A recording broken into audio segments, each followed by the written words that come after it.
Assalamualaikum warahmatullahi wabarakatuh. Kami dari kelompok 5 izin memperkenalkan diri. Nama saya Ai Septiani, NPM 2023200119. Nama saya Cita Merinda Mawardi, NPM 2023200039. Nama saya Hermalia Damayanti, NPM 2023200021.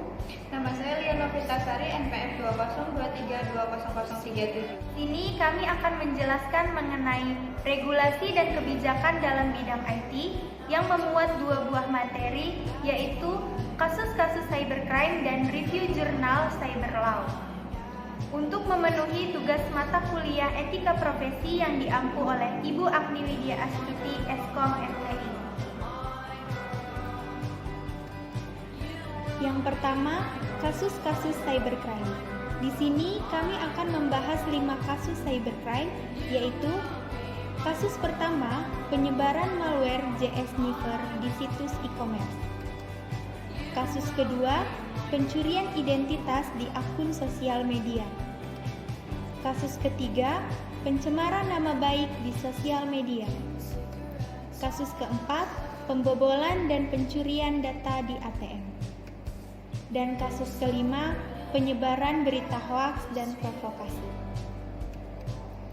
Kasus pertama, penyebaran malware JS Sniper di situs e-commerce. Kejahatan cyber ini termasuk ke dalam jenis modification atau man in the middle attack. Modus dari kasus ini ialah menempelkan malware JS Sniper, lalu menyusup, menyamar, memantau, dan mencuri seluruh informasi yang ada pada situs e-commerce.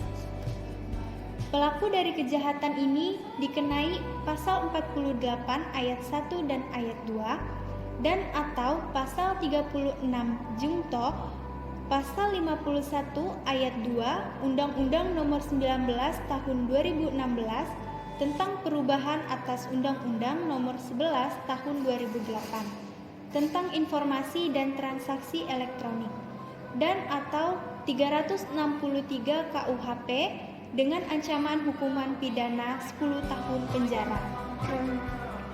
Kasus kedua, pencurian identitas di akun sosial media. Kejahatan cyber jenis ini termasuk jenis modification. Modusnya mencuri dan menyalahgunakan identitas dan foto di sosial media untuk memberikan konten dewasa yang berbau kisah asmara tanpa pengetahuan dan persetujuan pihak terkait atau korban. Pelaku kejahatan ini melanggar UU Nomor 11 Tahun 2008 tentang informasi dan transaksi elektronik dengan ancaman hukuman pidana paling lama 6 tahun penjara dan atau denda paling banyak 1 miliar rupiah. Kasus ketiga, pencemaran nama baik di sosial media. Kejahatan cyber ini termasuk jenis fabrication. Modusnya melakukan pencemaran nama baik pihak terkait yang tidak sesuai dengan fakta yang ada. Pelaku kejahatan ini dikenai pasal 27 ayat 3 Jungto pasal 45 ayat 1 UU Nomor 11 Tahun 2008 tentang informasi dan transaksi elektronik dengan ancaman pidana maksimal 6 tahun penjara dan denda 1 miliar rupiah. Kasus 4 yaitu pembobolan dan pencurian data di ATM. Kasus ini termasuk ke dalam kejahatan cyber jenis interception. Modusnya yaitu memasang router atau alat kecil kamera yang bisa merekam segala aktivitas yang dilakukan saat seseorang melakukan transaksi menggunakan ATM. Kemudian pelaku melakukan transaksi dan mengirimkan uang ke rekening pelaku menggunakan kartu palsu dari ATM.